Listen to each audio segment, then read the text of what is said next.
नमस्कार दोस्तों, आज की कहानी का शीर्षक है चोर और राजा। किसी जमाने में एक चोर था। वह बड़ा ही चतुर था। लोगों का कहना था कि वह आदमी की आंखों का काजल तक उड़ा सकता था। एक दिन उस चोर ने सोचा कि जब तक वह राजधानी में नहीं जाएगा और अपना करतब नहीं दिखाएगा, तब तक चोरों के बीच उसकी धाक नहीं जमेगी। यह सोचकर वह राजधानी की ओर रवाना हुआ और वहां पहुंचकर उसने यह देखने के लिए नगर का चक्कर लगाया कि कहां क्या कर सकता है। उसने तय किया कि राजा के महल से अपना काम शुरू करेगा। राजा ने रात दिन महल की रखवाली के लिए बहुत से सिपाही तैनात कर रखे थे। बिना पकड़े गए परिंदा भी महल में नहीं घुस सकता था। महल में एक बहुत बड़ी घंटी लगी थी, जो दिन रात का समय बताने के लिए घंटे बजाती रहती थी। चोर ने लोहे की कुछ कीलें इकट्ठी की और जब रात को घंटी ने 12 बजाए तो घंटी की हर आवाज के साथ वह महल की दीवार में एक एक कील ठोकता गया। इस तरह बिना शोर किए उसने दीवार में 12 कीलें लगा दी। फिर उन्हें पकड़ पकड़ कर वह ऊपर चढ़ गया और महल में दाखिल हो गया। इसके बाद वह खजाने में गया और वहां से बहुत से हीरे चुरा लाया। अगले दिन जब चोरी का पता लगा तो मंत्रियों ने राजा को इसकी खबर दी। राजा बड़ा हैरान और नाराज हुआ। उसने मंत्रियों को आज्ञा दी कि शहर की सड़कों पर गश्त करने के लिए सिपाहियों की संख्या 2 गुनी कर दी जाए और अगर रात के समय किसी को भी घूमते हुए पाया जाए तो उसे चोर समझकर गिरफ्तार कर लिया जाए। जिस समय दरबार में यह ऐलान हो रहा था, एक नागरिक के भेष में चोर मौजूद था। उसे सारी योजना की एक एक बात का पता चल गया। उसे फौरन यह भी मालूम हो गया कि कौन से 26 सिपाही शहर में गश्त के लिए चुने गए हैं। वह सफाई से घर गया और साधु का बाना धारण करके उन 26 सिपाहियों की बीवियों से जाकर मिला। उनमें से हर एक इस बात के लिए उत्सुक थी कि उसके पति ही चोर को पकड़े और राजा से इनाम ले। एक एक करके चोर उन सबके पास गया और उनके हाथ देख देख कर बताया कि वह रात उनके लिए बड़ी शुभ है। उसके पति की पोशाक में चोर उसके घर आएगा, लेकिन देखो, चोर को अपने घर के अंदर मत आने देना, नहीं तो वह तुम्हें दबा लेगा। घर के सारे दरवाजे बंद कर लेना और भले ही वह पति की आवाज में बोलता सुनाई दे, उसके ऊपर जलता कोयला फेंकना। इसका नतीजा यह होगा कि चोर पकड़ में आ जाएगा। सारी स्त्रियां रात को चोर के आगमन के लिए तैयार हो गई। अपने पतियों को उन्होंने इसकी जानकारी नहीं दी। इस बीच पति अपनी गश्त पर चले गए और सवेरे 4 बजे तक पहरा देते रहे। हालांकि अभी अंधेरा था, लेकिन उन्हें उस समय तक इधर उधर कोई भी दिखाई नहीं दिया। तो उन्होंने सोचा कि उस रात को चोर नहीं आएगा। यह सोचकर उन्होंने अपने घर चले जाने का फैसला किया। ज्यों ही वे घर पहुंचे, स्त्रियों को संदेह हुआ और उन्होंने चोर की बताई कार्रवाई शुरू कर दी। फल वह हुआ कि सिपाही जल गए और बड़ी मुश्किल से अपनी स्त्रियों को विश्वास दिला पाए कि वे ही उनके असली पति हैं और उनके लिए दरवाजा खोल दिया जाए। सारे पतियों के जल जाने के कारण उन्हें अस्पताल ले जाया गया।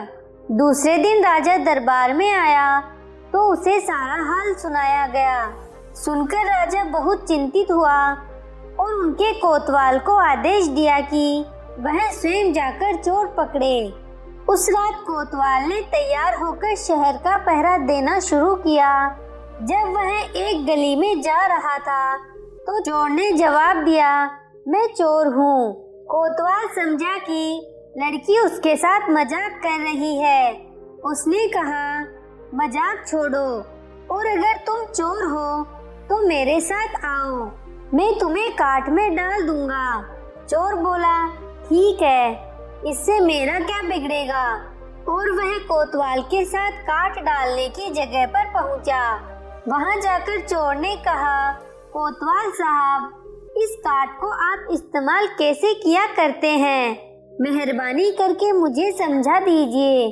कोतवाल ने कहा, तुम्हारा क्या भरोसा, मैं तुम्हें बताऊं और तुम भाग जाओ तो? चोर बोला, आपके बिना कहे मैंने अपने को आपके हवाले कर दिया, मैं भाग क्यों जाऊंगा? कोतवाल उसे यह दिखाने के लिए राजी हो गया कि काट कैसे डाला जाता है। जो ही उसने अपने हाथ पैर उसमें डाले कि चोर ने झट चाबी घुमाकर काट का ताला बंद कर दिया और कोतवाल को राम राम करके चल दिया। जाड़े की रात थी। दिन निकलते निकलते कोतवाल मारे सर्दी के अधमरा हो गया।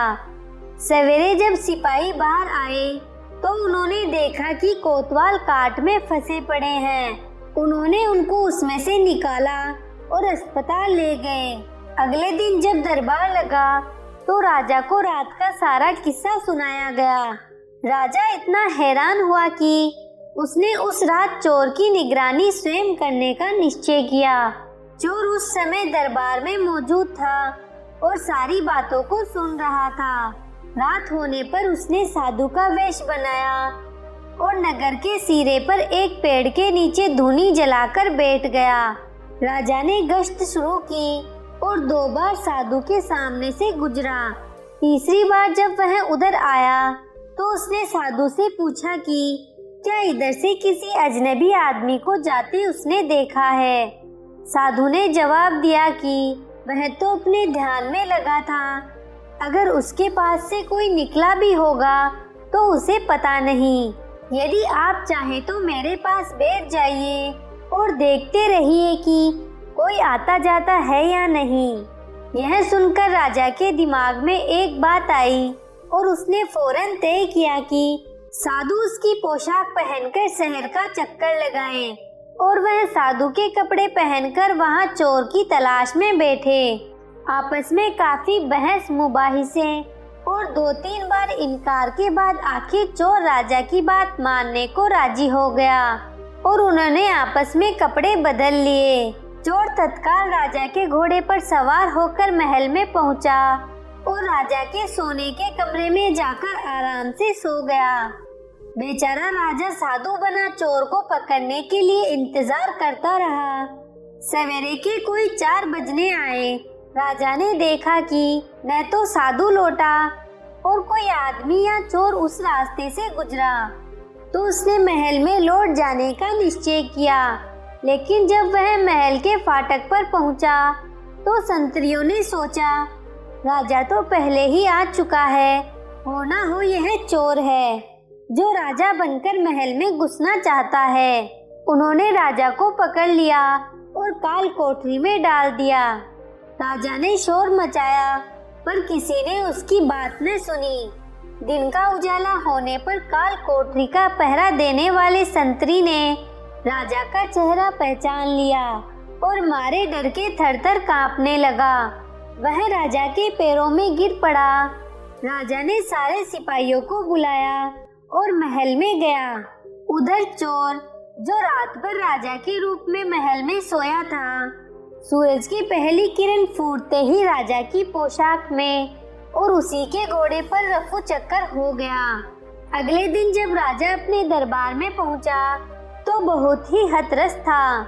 उसने ऐलान किया कि अगर चोर उसके सामने उपस्थित हो जाएगा तो उसे माफ कर दिया जाएगा और उसके खिलाफ कोई कार्रवाई नहीं की जाएगी, बल्कि उसकी चतुराई के लिए उसे इनाम भी मिलेगा।